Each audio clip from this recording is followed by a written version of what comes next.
Välkomna tillbaka till Aktieportföljen live. And I'm gonna switch over to English to introduce to you the CEO of Beowulf Mining, Mr. Kurt Budge. Welcome. Thank you very much. How do you do? I'm very good, thank you. Pleased to be in Stockholm. We are very happy to have you here. So, busy times in your company right now? Very busy times. We've got a subscription period open for an SDR rights issue here in Sweden and also a UK retail offer. So looking forward to getting that completed and getting back to the day job of investing the money and building the business. Let's see what the presentation can do to that. Thank you. Welcome to start. Thanks very much indeed. Good afternoon. Let me introduce you to Beowulf Mining. Beowulf is an exploration and development company listed in London and Stockholm. We've been listed in Sweden since 2008 and we're currently over 76% owned by Swedish shareholders. The company is uniquely positioned. We've got natural resources defined in Sweden and Finland, which are situated in growing markets, specifically fossil-free steelmaking and the lithium-ion battery sector. In Sweden, with Jokkmokk Iron, we're developing the Kallak Iron ore project, which is one of Europe's largest undeveloped iron ore deposits. Kallak sits in proximity both to Nordic and European fossil-free steelmakers, and is well positioned to be there as part of a fossil-free steelmaking supply chain for years to come. In Finland, with Graphintech, we started with exploration and development of natural flake graphite resources. But we've developed a downstream anode materials capability, and we're looking at creating a Finnish domestic value chain in anode material supply. And then in Kosovo, we own 61% of Vardar Minerals. We've been investing in Vardar since 2018. And they're looking for base metals and precious metals. And Vardar offers the possibility of another source of supply for the European green transition. With all of our companies, we're looking at achieving a net zero operations and also the highest ESG standards so that we can differentiate ourselves from the competition and seek to adopt a market leading position. As was mentioned, we have a capital raise that's ongoing at the moment. The subscription period opened on the 9th of February and it will close on the 23rd of February. We're looking at raising 150 million SEK, and these funds will be used to develop at pace the Kallak Iron ore project. This year we're looking at submitting an environmental permit by the end of the year, but we also now want to initiate a pre-feasibility study and also look at the value drivers that are available to us to increase the value of the Kallak project. Our goal with Kallak is to develop the most sustainable mining operation possible, and I believe that is fully achievable in Sweden. In order to have fossil-free steelmaking, you need fossil-free iron ore supply, and that's what Kallak represents. The world has a huge need for sustainably produced minerals and metals, and the demand is only going in one direction with a transition to a green economy, the electrification of society, and the need by consumers to have raw materials that are produced both sustainably. With Kallak North, we've had a hell of a year in the last 12 months. The long-awaited Exploitation Concession was awarded in March 22 last year. And in the summer, we then appointed a CEO, Ulla Sandborgh, to come and lead the project's development. Our ambition this year is to submit the environmental permit by the end of Q4, and from then on to move forwards to a production start in 2026. What makes Kallak so special is that we can produce a market-leading iron ore concentrate. In addition, when we talk about Kallak North, we're only talking about part of the project. And the opportunity is to create a much longer life mining operation than the one that we've described recently when we announced the results of the scoping study, much longer than 14 years. And that's part of our focus of work we're doing this year. And then it's an ideal location, both in terms of what's happening in Norrbotten in fossil-free steelmaking. We see the projects such as Hubrit and H2 Green Steel, but also within the Nordic region with fossil-free steel developments in Norway and also in Finland, and then further afield in Europe. We have access to railroads, ports, and to be able to service those markets. And then finally, we stated our ambition for sustainability. And underpinning that is to achieve a net zero operation. And we can do that because we can effectively plug the mine into the grid and look to remove any carbon from the operation. We announced in January the results of the Kallak North only scoping study. This was a huge milestone for the company. It was a piece of work that we couldn't really invest in until we had the Exploitation Concession granted last year. But once we had that, we set to work in the summer of 2022.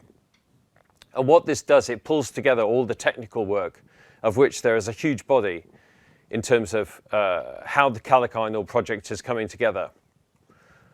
The base case gave us a positive net present value. But that base case also shows us the many possibilities to increase that value. And those are the value drivers that we're really investigating as we move forward into pre-feasibility study. Specifically, and I've touched on this a couple of times, is that Kallak North is only part of the Kallak Iron project picture. And that we can both expand the resource, we can look to increase the production capacity that we are currently modeling, we can look to sell a larger proportion of higher value projects, specifically direct reduction products. And we can also look to extend the life of mine such that we are not necessarily talking just about a 14-year mine life as Kallak North is, but something that could run into the decades.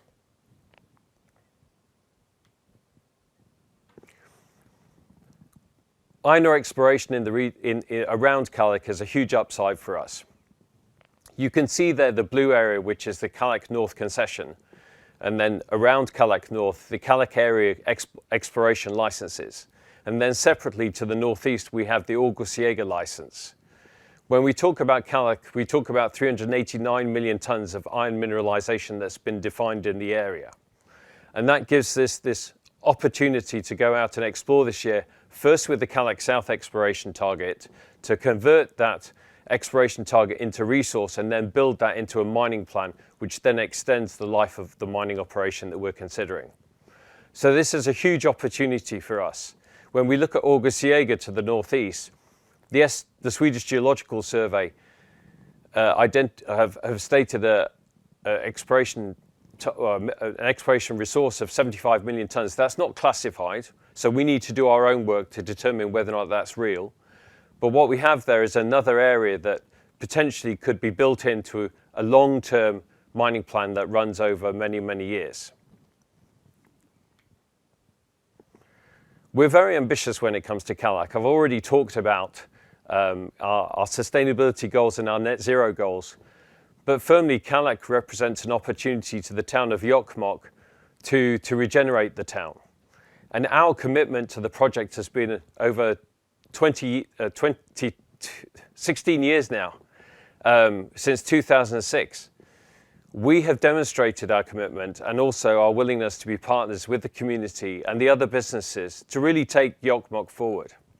Our focus is on what we do best, and that's developing mining projects and looking to innovate and create the most sustainable mining operation possible. But also to run a mine that sits alongside other members of the community, and specifically the reindeer herders. We have the greatest respect for environment, nature and culture, and when we think about developing the Kallak project, we aren't thinking about just building a mine.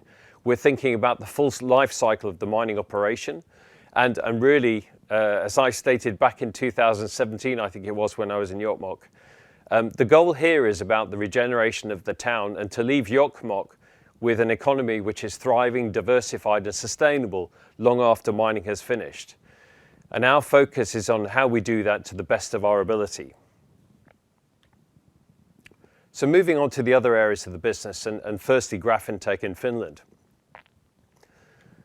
We acquired Graphintec in 2016, and this was to create some diversification in Beowulf. And what we've managed to establish is a really neat position in the lithium-ion battery space in Europe. We started with exploration development. Graphite is on the EU's critical raw materials list, and it's also, when you think about battery technology, it's set to remain the material of choice for anodes for a decade or more to come. As demand for electrical vehicles increases and also renewable storage, then the demand for graphite is going to increase because the demand for batteries. And we see gigafactory projects across Europe continually being announced. And the numbers are quite staggering when you see both the number of factories, the capacity, the demand for anode and the demand for graphite. What Europe doesn't have is it doesn't have a supply chain that can supply the primary raw materials necessary to manufacture those anodes. And so our goal is to create this domestic value chain within Finland to give Europe its self-reliance and its self-sufficiency and strategic capability to manufacture its own batteries and service its own needs.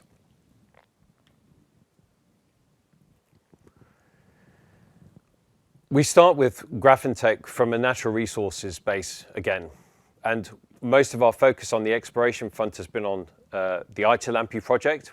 We have a defined contained graphite resource there of 1.275 million tons, and we announced at the end of last year positive exploration results for the Repsjärvi license, which I'll come on to. Starting with the raw materials gives you the foundation on which to build a business. And in September last year, we announced a partnership with Henson. Henson bring both a deep knowledge, market knowledge in graphite, but also deep knowledge in anode materials. And with them, what we're looking at doing is creating an anode materials hub in Finland. This will enable us to then achieve our ambitions of a primary raw materials supply to end product domestic value chain of anode materials within Finland.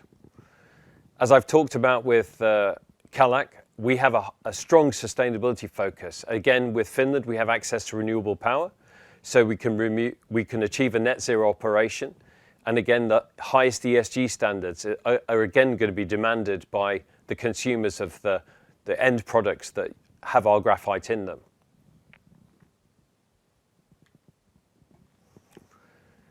We finished off 2022 with really positive results from our Repsjärvi exploration license, and I was very pleased with this. Repsjärvi is only located 8 kilometers away from Aitolampi, so what you immediately start thinking about is how you can create a cluster of mines that can then use common infrastructure, and again, it's about creating a secure supply chain to any downstream facility that we end up building. What we have at Repsjärvi is, first, from what you can see is that the many colors are a geophysics survey. And what they are telling us, both with the geophysics, but also with assays and actual grade information, is that we have, on the face of it, for the same stage that we were when we were exploring Aitolampi, something of a similar size and something that is attractive, if not more attractive than Aitolampi. So we're very excited in terms of what this can do to build our graphite inventory.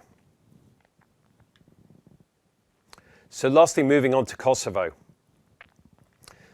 Beowulf invested in Vardar in 2018, and really we were presented with a really intelligent exploration idea. We now own 61% of the company. Vardar has 2 exploration licenses, Mitrovica in the north and Viti in the south. Most of the focus in 2022 was on Mitrovica. Both these licenses sit within the Tethyan Belt, and the Tethyan Belt for geologists is the place to be in southeastern Europe. 2022 was a year of tremendous exploration success for Vardar. And in August last year, we announced this discovery of this large polymetallic epithermal system. Polymetallics are large bodies of base metal mineralization that sit close to the surface, and they present really exciting exploration targets for geologists. And then in addition, we followed that up with analysis and interpretation around additional exploration targets. And then in December, the discovery of a new prospective lead zinc exploration target, which we call red lead. I apologize that this slide is so busy, but what I'm trying to convey to you is the depth of work that the Vardar team has been doing over the last 4 years or so. And the quality of work is of the highest standards. And what we're achieving is state-of-the-art exploration for the investments that Beowulf is making. What happened last August when we announced the discovery of this large polymetallic epithermal system is that all the information that's been gathered together is building a picture. And the picture that was being built was identical to a picture for an existing mining operation called Kallak in Bulgaria. And what we are seeing, both in terms of the mineralization that's being encountered, but also how it's spatially represented, we're seeing mirror images.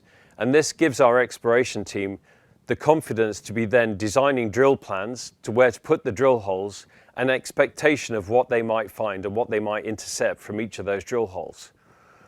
So this was very exciting, and every layer of information that comes back from the Vardar team is further colouring this picture and providing more definition and improving our understanding. What we haven't done yet, but which we haven't intercepted mineral economic grades, but that is the goal for 2023.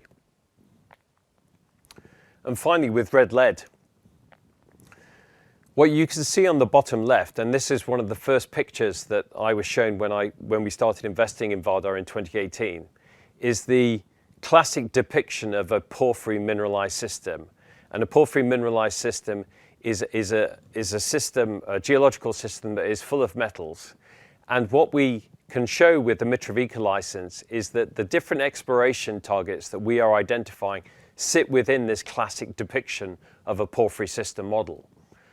With red lead, the Vardar team was literally walking the ground and doing geological fieldwork last December. And from those interpretations was able to ascertain that what we're looking at red lead is very similar to the existing mining operation adjacent at Stan Terg. And that mine has been running since the 1930s. And so this immediately became one of our high priority targets. Stan Terg only sits something like 2 kilometers to the east. And again, you can see on the classic depiction of the porphyry model to the bottom left that Stan Terg has got its place, and Maidan Peak, where we've got the polymetallic epithermal, the gold targets, and also red lead has its place as well. So this whole picture is coming together. The license itself is full of metal. Again, we haven't hit the economic mineralization yet, but the definition we're getting and our understanding of where to go looking next is improving all the time. And in addition to this red lead announcement, what we announced finally just before Christmas, I think it was, is that we had acquired new licenses around Stan Terg, so that we have a really good hold on the ground around an existing mining operation that is going to give us lots to do in 2023. So once we've completed the capital raising, Beowulf has a very busy year ahead, which has already started clearly. With Jokkmokk Iron, the development of the Kallak project, we've got the scoping study done. We've got positive results. The next step is to move into the pre-feasibility, but then also to push forward with all the study work that's required for the environmental permit application. And then also I talked about Kallak North being only part of the picture. What we are doing, and what I'm not doing now, is taking a deep breath, which is to actually look at how you would mine Kallak sustainably. And so what we've done is rightly focus on what we have the exploitation concession for, Kallak North, but we have the opportunity now to consider what an integrated Kallak North and Kallak South, and one day we'll start just talking about Kallak, what the Kallak iron ore mine might look like. So that's our focus for this year, drilling the Kallak South exploration target. Then with Graphintech, we announced the pre-feasibility study for the downstream anode materials hub in January, so that work is ongoing. We're leveraging our partnership with Henson, but are also looking at doing that extra work on Repsijärvi to expand our resource footprint. And then finally, with Vardar, as I've just touched on, the work that we're doing there is informing what our drilling program for 2023 might look like. And the geologists are very excited about the red lead target and how it looks so similar to Stan Terg. That's a key priority for us, but we also have plenty to look at across Maidan Peak, gold targets, and then also our other exploration licenses. So thank you very much. Thank you, Kurt. Very interesting. So if I'll start off with the rights issue that is supposed to bring in 150 million Swedish kronor, from which I think most of it's going to go to develop the Kallak project. What is the next step on site? Well, currently we are, there's a lot of baseline environmental work that's taking place. So there's stuff that's needed to support the environmental permit application. Since I came into Stockholm yesterday, I've been meeting with Ulla Sandborgh and other members of our team, and we will have a get together in March as well to really be, as I say, to sort of just take a pause. And now we've got the results from the scoping study, is to just step back and look at the whole project and make sure that everything that we've been pushing on prior to the scoping study results come out, we still push on that. But I think what I'm most excited about is that we have lots of opportunities to increase the value that we've already shown the market. So one thing I didn't state out loud is if you use current spot prices for the financial model, then you take the net present value for the project from 177 million to 852 million. Now, clearly, you may not have spot prices forever, but it certainly gives you an impression of what the upside is in terms if you do flex on price. And we can flex on, like I said, either the length of the mining operation, longer than 14 years, the overall production rate, also the types of products and the higher value products. So there's a lot to go at there, and really we have to organise our work, and this is what we're finalising now. Let's get the pre-feasibility work done as quickly as possible. Let's get our environmental permit application in. And clearly we've got this line of sight on what's that production start date, and we've said 2026. And I said that in the middle of last year because I saw downstream facilities such as H2 Green Steel getting their permits in really fast timeframes, and I was going, well, if you can do that for a steelworks, why can't you do that for the mine that you're going to get the iron ore from? So Good busy point. year. Yeah. So there are many steps, but how far do you think the capital will take you in this process? I think with each of these capital raisings that we do, and the last one we did in 2020, what you're doing is trying to add as much value to the project as possible with the capital that you raise. Excuse me. And then specifically with Kallak, what we've looked at is at some point when you get it to a certain stage, is that your project should become interested to other parties, and that's where we talk about strategic partner or investor. And so that's an area that I'm spending focus on at the moment. I always get asked the question, well, when are you going to run out of money? You know, and I never answer. I think it's a ridiculous question to ask. But with this capital raising, I'm looking at, you know, this is how far we can push it out. But it's a case of, for me as CEO, it's how much work can I do with the money, because the way the Kallak application was handled took so long that it took a little bit of energy out of the company. It depressed our share price, which meant capital raising was harder. So it curtailed our ambition. And now what you've seen in the last year or so is that we've now got a concession. The company is a very different company. We've got tremendous opportunities in each of the three businesses we're operating. And what we need is the capital to be able to fulfill our ambitions. So, yeah. Yeah, you must be optimistic and full of energy. I'm a mining engineer. I'm naturally optimistic. It's in the genes, right? I'm afraid so. All right, so we got some questions from viewers, and one is the area around, I'm still at Kallak, the area around the mine is a swamp and narrow roads, and it's also a sensitive area. So who is going to pay for the infrastructure like roads and transportation possibilities? Is it the company or is it also regional? It depends what part of the infrastructure you're talking about. So we have to get to the railroad, but when you're on the railroad, it's not us, we're not the only company that will be using the railroad. So infrastructure assets that are our responsibility, then we have to pay for those with our balance sheet. But then shared infrastructure, clearly the burden can be shared with other parties. But in terms of the layout of the site and what have you, I think that there's nothing preventing. Kallak is actually quite an ideal place to build a mine, clearly because the iron ore is there to start with. That's always an important thing. You can't move a metal deposit somewhere where you choose to mine. The metal is where it is and where nature has put it. But yeah, it's sorry, I think I've answered that question. Yeah, you did. Another question, in Kallak, is it a mine or is it a day mining? Oh, in terms of shift patterns. Yeah. So I think the shift patterns are yet to be fully worked out. So we're starting with the annual production rate, and then the detail as regards to shift patterns will happen. Yeah. When do you see the start of the project in Finland, and when is it going to start deliver?